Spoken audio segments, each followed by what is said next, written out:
It started like any other quiet morning in a sleepy Georgia town, where people minded their own business, and the streets whispered with the slow hum of routine. But that morning, something shattered the peace. Something loud, violent, and entirely avoidable. A black SUV with tinted windows rolled slowly down Jefferson Avenue, its engine soft and steady. Nothing about the car stood out. No sirens, no flashy government plates. Just a man driving, a man who looked like he belonged to the everyday fabric of this town. But behind that wheel sat someone few would expect, a man who held one of the most powerful jobs in the country, a man who had spent years quietly chasing down threats that others couldn't see. He was the director of the FBI, and he was black. He wasn't wearing a suit that day. No badge on display, just jeans, a faded hoodie, and a tired expression that said he'd had enough of long meetings and late nights. He'd flown in to visit his aging mother. She still lived in the small brick house he grew up in, and even though he'd made it to the top, he never forgot where he came from. But this visit was supposed to be quiet, private, a break from the high-stakes life of Washington, D.C. He didn't expect to be surrounded by flashing red and blue lights less than 3 blocks from her home. The police cruiser came out of nowhere, screeched, to a halt inches from the bumper of the SUV. A white cop jumped out, already shouting. No questions, no greeting, just raw aggression. His hand was on his gun before he even saw the driver's face. He screamed at the man to exit the vehicle. When he didn't move fast enough, the officer charged forward. A baton smashed against the side mirror, then the window, glass scattered like rain. "Get out of the damn car," the officer barked, eyes wide with rage. The FBI director stayed calm. Slowly he reached for his wallet, saying only 3 words, "I have ID," but the E. Officer didn't want ID. He wanted submission. He yanked open the door and dragged the man out onto the pavement, slammed him face first against the hood. Neighbors peeked through curtains. A jogger stopped, stunned. Someone pulled out their phone. The officer didn't care. He was caught in a storm of his own power trip, not realizing who he had in cuffs. The FBI director didn't fight back. He just asked one quiet question. "Do you know who I am?" The officer laughed. "I don't give a damn who you are." That was his first mistake. His second was reaching into the SUV without a warrant and ripping through the man's belongings, tossing a laptop, shredding documents, and smashing a government-issued phone. He thought he was dealing with just another random black man in a nice car. He had no idea he'd just assaulted the head of a federal law enforcement agency, and someone had captured the entire scene, across town, in a different story unfolding. Quietly, a black teenager named Marcus was standing on a crowded city bus, headphones on, hoodie up, swaying slightly with each turn. He wasn't trying to make a statement or grab attention. He was just tired after school, holding on to a dream bigger than most kids his age. He wanted to become a doctor, and not just any doctor. He wanted to cure diseases that had taken too many people in his neighborhood too soon. As the bus jerked to a stop, a heavily pregnant white woman stepped on, clutching her stomach and trying to balance her bag and her breath. People saw her, but looked away. Phones glowed, eyes lowered. Seats stayed occupied. Marcus stood immediately. Without a word, he tapped the woman gently on the shoulder and gestured to his seat. She blinked in surprise, hesitated, then sat down with a soft, tired sigh. She smiled weakly, touched by the quiet kindness. "Thank you," she whispered. He just nodded. "You're welcome, ma'am." When she reached her stop, she turned to him with tears in her eyes and handed him a folded note. Then she stepped off, leaving Marcus staring at the paper. Like it was something sacred, he opened it slowly. What was written inside would change everything. Back on Jefferson Avenue, the police station was already buzzing. Within hours, the video of the officer's brutal assault had gone viral. News trucks circled. Reporters clamored for statements. The police chief was pale as a sheet. And when the true identity of the man in the SUV was revealed, the town's fragile sense of calm snapped in two. The officer was called in. He walked in with swagger. He walked out in handcuffs. But what happened next would stun the nation. and forever tie his fate with that of a teenager who'd simply given up his seat. Because sometimes, small acts of hate and small acts of kindness can collide in ways no one expects. And sometimes, the fallout is bigger than anyone could imagine. This isn't just a story about justice. It's about identity, humility, and the weight of what we choose to do in moments that seem small, but aren't. One man thought power made him untouchable. One boy thought kindness was just something you did because it felt right. But neither of them knew their stories were about to change the country, and it all started with a smashed window and a folded note. The rest? You won't believe what happens next. Marcus sat frozen on the bus even after the woman had stepped off. The note felt heavier than it looked, as if her words carried something deeper than a simple, "Thank you." People shuffled past him, eyes blank, unaware that his whole world had just shifted. He folded the paper again and slipped it into his jacket pocket like it was something he wasn't ready to face just yet. His stop was coming up, but the weight of what had just happened held him down. He had no idea that one seat offered in. Silence would soon echo louder than any shout. When he finally got home, his mom was in the kitchen humming over a pot of stew. The house smelled like garlic and cornbread, like home. But Marcus's mind was still on that folded piece of paper. He didn't mention it to her. Not yet. Some things needed a little space to breathe. A few miles away, the small-town police department was unraveling at the seams. The moment the FBI director's identity was confirmed, everything changed. The chief, a tired man with gray at his temples and too many regrets in his drawer, stared at the report in his hands. He couldn't believe what he was reading. The name, the rank, the position. This wasn't just a mistake, it was a disaster. The officer who'd caused it all, Corporal Alan Reese, was still sitting in the back of the interrogation room, arms crossed, eyes smug. He hadn't apologized, hadn't shown an ounce of regret. He kept insisting the man resisted, that he looked suspicious, that he had the right to search the car. But that confidence started to crack when the footage was played back in full, uncut, unedited. Every swing of the baton, every threat, every violation of protocol. There was no doubt about it anymore. This wasn't about suspicion. It was about something uglier. Outside, protesters had already started to gather. Local news reporters stood with mics raised, repeating the same phrase over and over. FBI director assaulted during routine traffic stop. Officer in custody. Inside a dimly lit conference room at the federal building in Atlanta, top officials were scrambling. No one had expected this. The director, Calvin Brooks, was supposed to be invisible during his personal visits. He liked it that way, but now he was national news. Not because of an arrest made or a case solved, but because of who he was and what he looked like. He sat quietly, staring out the window. A bruise was forming under his left eye, a gift from the hood of his own car.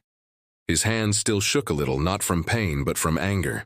Not just at what happened, but at how easy it had happened. If he had been anyone else, if no one had filmed it. If he hadn't said who he was, would he have walked away at all? He didn't want to think about that, but it was all he could think about. Back in Marcus's room, the note lay on his desk. He finally opened it fully, smoothed out the creases. The handwriting was neat, soft curves like someone who had learned to write slowly, carefully. It read, "To the young man who gave up his seat when no one else would, thank you. I was scared. I've been scared for months. My husband died last year, and this child will be raised without a father. I was on my way to an interview today. I haven't worked in years. You didn't just give me a seat, you gave me a moment of peace when I needed it the most. I saw the school books in your hand. I saw the way you smiled. You're going places. Don't stop. Please contact me. I want to help if I can." At the bottom, she had signed her name, Emily Lancaster.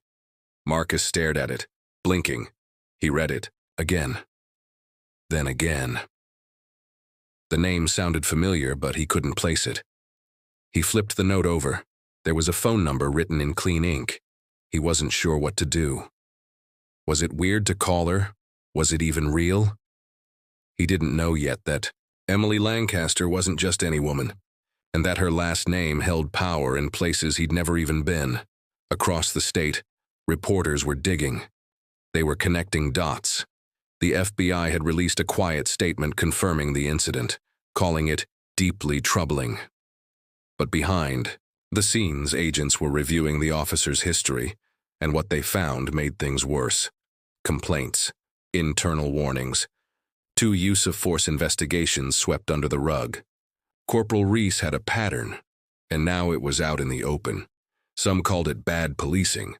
Others called it something more dangerous. The country started watching. Marcus finally picked up his phone and called the number. It rang twice. Then a voice answered, soft but strong. "Hello? Hi, this is Marcus from the bus." A pause, then, "Marcus, I didn't know if you'd call. I'm so glad you did." Her voice was full of warmth, but there was something in it, like she was holding back tears. I wanted to thank you again," she said. "No problem, really. It was nothing." "It wasn't nothing," she said firmly. "I've been thinking about it all day. That moment meant more to me than you know." They talked for 10 minutes, then 20. She asked him about school, his family, his goals. He told her about wanting to be a doctor, about the scholarships he was trying to get, about the long hours and part-time jobs. She listened without interrupting. When he hung up, he felt lighter, like someone had finally seen him, not just another teenager in a hoodie, but someone trying. The connection between them didn't seem like much. A conversation, a bus ride, a note. But that spark was about to ignite something bigger. And while Marcus didn't know it yet, Emily Lancaster was no stranger to power. Her father owned one of the largest private medical firms in the Southeast, and Emily, despite her quiet nature, had a network of influence stretching across state lines. She had the means to change someone's life if she chose to. And she had just chosen Marcus. But while one life was quietly beginning to shift in a good direction, another was spiraling toward judgment. Back at the courthouse, Calvin Brooks stepped into the courtroom with reporters lining every wall. His statement was short, calm, and powerful. "What happened to me is not unique. It is not new. But what happens next must be." He didn't call for revenge. He called for accountability, for change, for truth. But behind the scenes, pressure was building. The Department of Justice had opened an investigation. Civil rights groups were marching. News anchors debated every detail. Social media lit up with arguments, hashtags, and opinions from every side. Some still insisted it was a misunderstanding, but the footage said otherwise. The broken glass, the bruised face, the slammed door, and the silence after. A storm was coming, and nobody was ready for what it would bring. The next morning, Marcus walked to school like any other day, but something felt different. The streets looked the same, the sidewalks just as cracked, the cold biting the same way it always had. But in his chest, something was shifting. He kept hearing Emily's voice in his head. Her words, her calm tone, the way she said, "You're going places." No one had said that to him in a long time, not with that much belief. He didn't know what it meant yet, but it stirred something in him.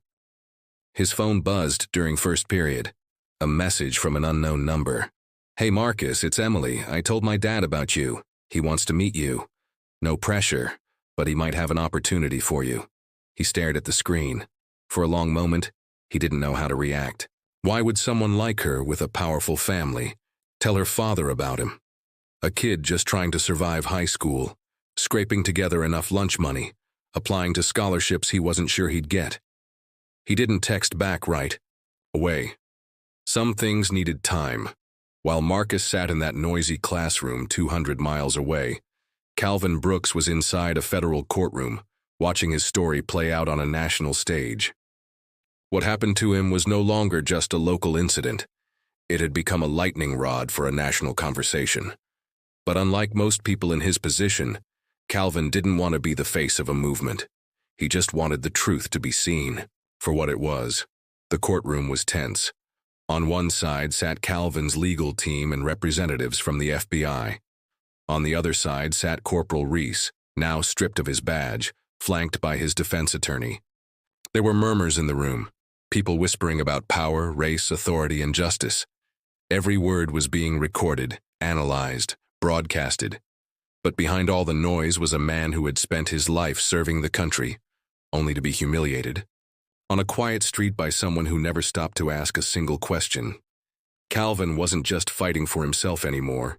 He was standing for every person who had been stopped, searched, and disrespected because of how they looked. Every person who had been told to keep their hands where they could be seen.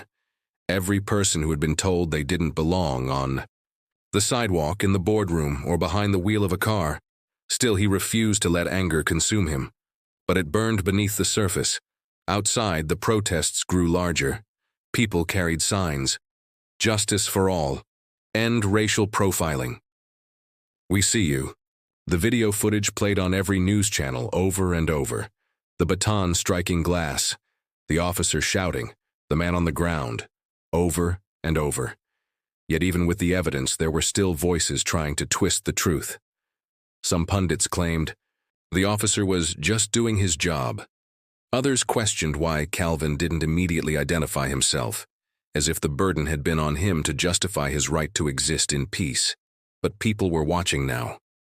From cities to small towns, eyes were on that courtroom, and on the ripple effect spreading far beyond it.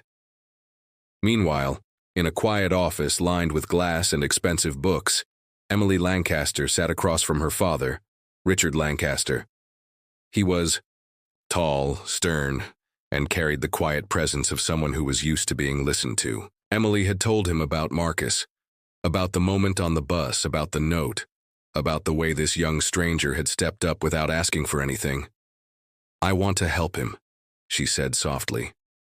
Richard raised an eyebrow. "Why him?" "Because he reminds me of you," she said. "Before the suits, before the boardrooms." Richard didn't respond at first. He just stared out the window at the city skyline. Then he nodded slowly. "Invite him to the fundraiser this weekend," he said. "Let me meet him." And just like that, a door opened for Marcus, one he never saw coming. But Marcus still hadn't replied. He was scared, not of meeting someone powerful, but of what it might mean. What if it was a mistake? What if he wasn't good enough? He kept reading the message, his thumb hovering over the keyboard. He didn't know it yet, but this moment of hesitation would shape everything that followed. Back at the police department, tension was growing. More officers were being reviewed. Complaints were being re-examined. The mayor called for transparency, but behind closed doors, people were panicking. Some officers were furious that Reese had been arrested. Others whispered that it was long, overdue. A few quietly admitted they had seen him go too far before. But no one had spoken up. Now, the silence was breaking. The Department of Justice issued a formal investigation into the entire precinct. Policies were being reviewed, body cam footage pulled, and more than one officer was called into internal hearings. Reese sat in his cell, still insisting he was the victim. "They're trying to ruin me," he said to his lawyer. "Just for doing my job." But even his lawyer didn't believe that anymore. The evidence was overwhelming, the testimony stacked, the public pressure unbearable, and yet a trial still loomed ahead, long, bitter, and full of questions that had no easy answers. Marcus finally responded to Emily's message. "I'll come," he typed. "Thanks for thinking of me," she replied. Almost immediately, "I'll send a car. Dress sharp." He didn't even own a suit, but that was a problem for tomorrow. That night, Calvin sat in his mother's living room, her hand resting gently on his arm. She had watched the video once and never again. She didn't need to. She had raised her son to be better than the world sometimes allowed. She had worried about him since the day he was born. Now, all she could say was, "Don't let them change who you are." "I won't," he said, and he meant it. But deep inside, the pain stayed, not just from what had happened, but from knowing how easily it could happen again. The case was far from over. The trial hadn't begun. The country still argued in living rooms, online threads, and town halls. But something was stirring. A teenage boy had stepped aside on a bus and unknowingly touched the life of a woman whose influence could change his world. A man in one of the highest offices in law enforcement had been dragged from his car by someone who never asked his name. And now, their lives, so different, were beginning to cross paths in ways no one could have predicted. No one knew how it would end. But the story was far from finished.